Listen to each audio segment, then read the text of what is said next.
Alors, pour simplifier l'accès à une nourriture produite localement et dans une démarche responsable, on va regarder de plus près les solutions d'e-commerce alimentaire. Et on va commencer par la livraison. Donc on a vu que du côté consommateur, la demande était toujours aussi forte. Je rappelle les chiffres, 700 000 commandes de repas par jour en moyenne en France en 2018, avec un panier moyen de 25 euros. Donc cette demande en croissance, elle a permis aux restaurateurs d'augmenter leur chiffre d'affaires. Mais qu'en est-il de la rentabilité? Bien, on peut se poser des questions. Au vu des frais de livraison demandés par les plateformes, en général c'est 30% de la commission TTC. Alors bien sûr, c'est le consommateur qui va assumer la différence en payant plus cher son plat, mais c'est le restaurateur qui va devoir collecter la TVA et il va la collecter sur la commande TTC. Donc ça, c'est à prendre en compte. La deuxième chose, c'est qu'on peut se poser des questions sur la rentabilité au vu de la concurrence qui règne sur les plateformes de livraison et qui pèse sur les marges. Avant, on commandait des pizzas ou des sushis qu'on mettait 45 minutes à nous livrer. Aujourd'hui, on peut commander une glace qui nous sera livrée en 20 minutes. Donc, si on veut être mis en avant par les plateformes de livraison, il faut faire des offres, comme un plat acheté, un plat offert, mais il faut aussi répondre à un client qui est de plus en plus exigeant et de plus en plus pressé. Mais au-delà de l'accès au client, le problème numéro 1 des plateformes de livraison, c'est qu'on ne connaît rien de son client. À part le chiffre d'affaires et le nombre de commandes par jour, on n'a accès à aucune donnée, aucune statistique. 100% du fichier client est pour la plateforme.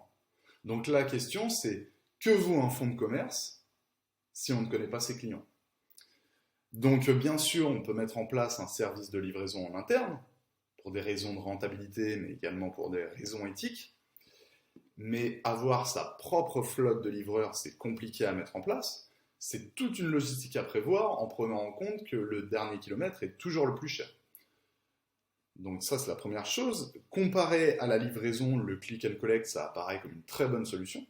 Si vous avez un point de vente physique avec un bon emplacement, un site d'e-commerce performant, que vous maîtrisez la gestion des stocks pour avoir des produits toujours disponibles, que vous avez une clientèle fidèle qui a envie de se déplacer jusqu'à vous, le click and collect est une solution à considérer. Mais il existe une troisième voie.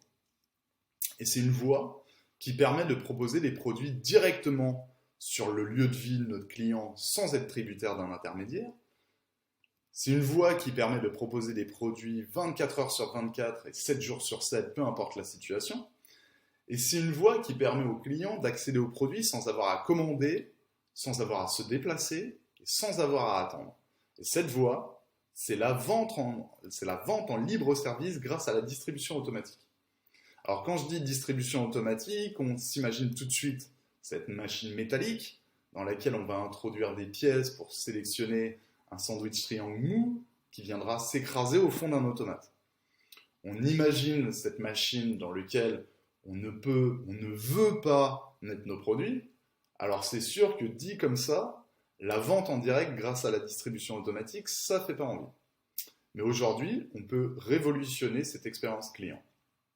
Aujourd'hui, il existe un outil au design moderne qui permet de proposer tout format de produit en toute sécurité et en acceptant les nouveaux moyens de paiement, qui permet de gérer son point de vente à distance, notamment les DLC, depuis une simple application, et qui permet de communiquer sur son offre et de lancer des promotions sans que ce ne soit chronophage.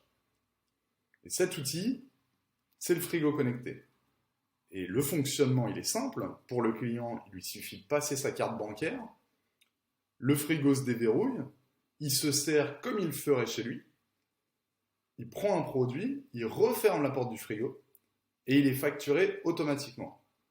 Je vous en dis plus sur le frigo connecté dans la prochaine vidéo.